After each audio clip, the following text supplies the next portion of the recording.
Hello everyone and welcome to The Information, where you will get all the information on the latest in electronic, indie pop, experimental music, and more. Today we have our first official review of 2018. We're going to be taking a look at the new Panda Bear EP called A Day with the Homies. Now Panda Bear, for those unfamiliar, he goes by Noah Lennox, and he is one of the members of the psychedelic pop and folk group Animal Collective, and they've been going at it since the early 2000s. They've got a couple classic albums under their belt: Strawberry Jam, Merryweather Post Pavilion, which had their big single My Girls, which really elevated their status as an indie band. Personally, for me, however, I've always really gravitated towards Panda Bear's music as a solo artist rather than Animal Collective's group effort. I just really enjoy Panda Bear's more reverby, more relaxed, more ambient, more repetitive but in a relaxing kind of way compositions. Even though I'm actually kind of not that much of a Beach Boys fan, I think the way Noah Lennox really kind of twists that Beach Boys sound and style and kind of makes it his own. I think that's really admirable, and I've been a fan of his ever since Person Pitch came out. I grabbed it on vinyl. I didn't have quite the positive opinion on his later albums, such as Tomboy and 2015's Panda Bear Meets the Grim Reaper, but I was still excited to hear any new Panda Bear material that he had coming out. So when I heard that he had a vinyl-only EP coming out this January, I had to take a listen to it. So here's my thoughts. I'm just going to kind of break this thing down track by track. It is just a 5-track EP. It kicks off pretty solidly with Flight, the opener. I think Flight really lays the groundwork for how the rest of this EP is going to sound. It definitely takes its time. These are a lot longer songs. Granted, not, super long for the Panda Bear discography, but we are looking at like 5-6 minute tracks here for the most part. Once the beat and the melodies do get going, it's really actually a very easygoing, light, breezy track, especially the vocal melodies. They're very serene, very poppy, very sunny. That is kind of counteracted though with the lyrical content as well as the weird, distorted drum machine. And like there's this really interesting bass as well where it just kind of whoa, whoa. And it just kind of like bubbles up like a tar pit or something like that. I think that's a good description, just because we have the kick drum, and not just the kick drum, but just the beat in general. It's very distorted, it's very crispy, it's kind of deep fried, and it leads to a very interesting juxtaposition of sounds where you have this really ebullient, really happy vocal melody, and you have this really dark and smudgy and distorted kind of instrumental. Lyrically on this track, Panda Bear talks a lot about his crew.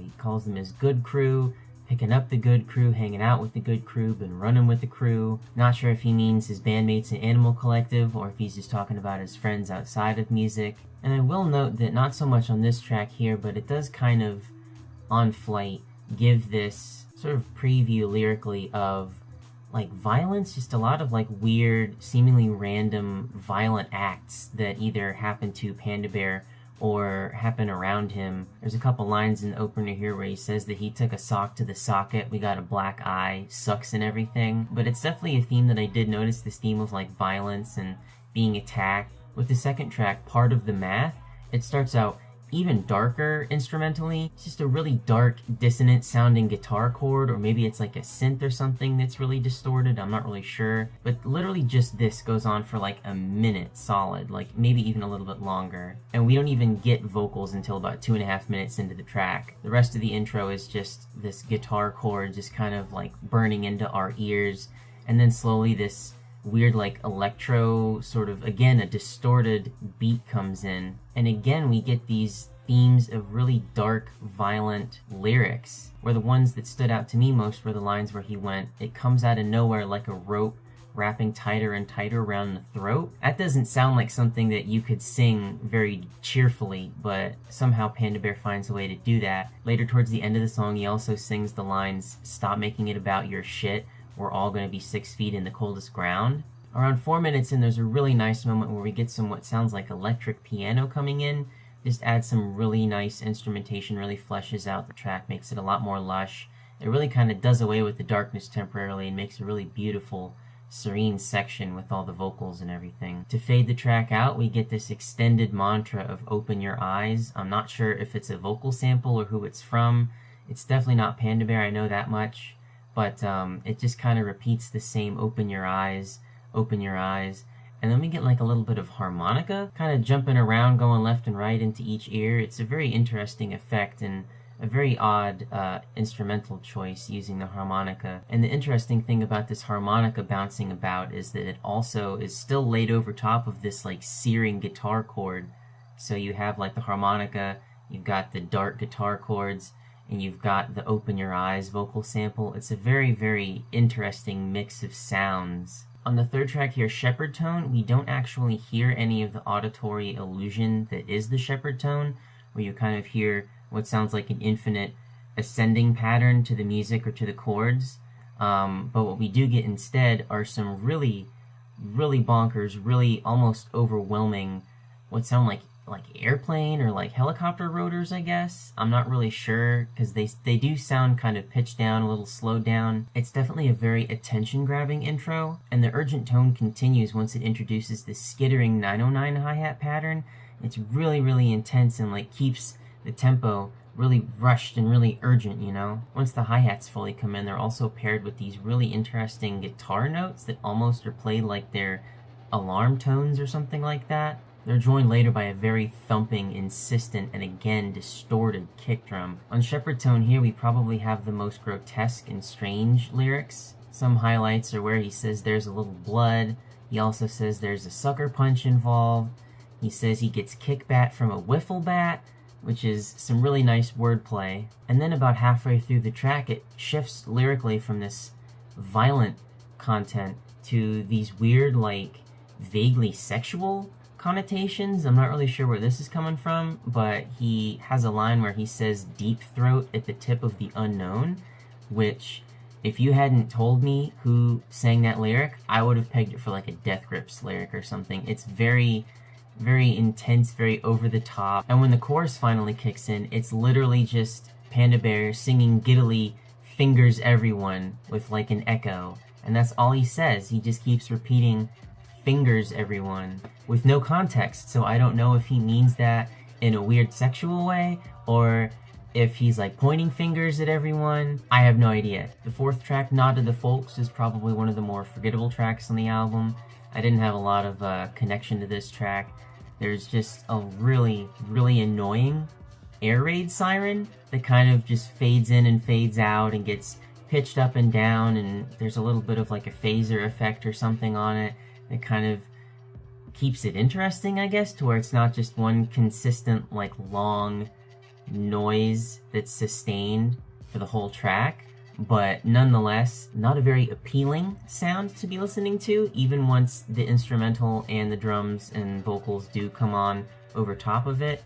It just gets very annoying pretty quickly. Although I will say that there is a nice squelchy bass line in this track, and the beat does remind me a little bit of Panda Bear's previous track Principe Real off of his Panda Bear Meets the Grim Reaper album, which I thought was interesting. I'm not sure if he kind of used that same beat and kind of modified it a little bit to fit the track, but it definitely gave me those vibes for sure.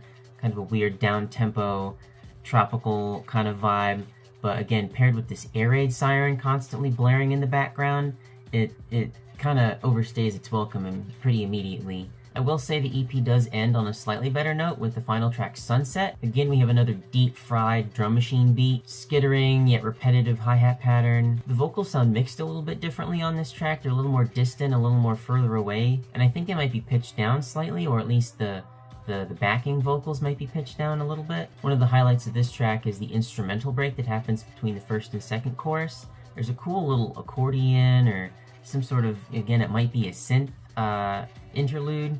I really dig that, how that sounds, the melodies there. It sounds to me like lyrically Panda Bear is talking about kind of floating through life, you know, just kind of coasting day to day. There's been very little lyrical dissection. You know, Panda Bear kind of hasn't gone on the record and talked much about the lyrical content of this EP. The lines that I'm able to parse out of this song, it just kind of sounds like he's saying, what are we doing in this thing? Are we chained to this thing? I'm not sure if he means Earth, you know, this mortal coil. It sounds like he's in a very existential mood. Towards the end of the track, he repeats a line where he says, each and every day I found a euro on the ground.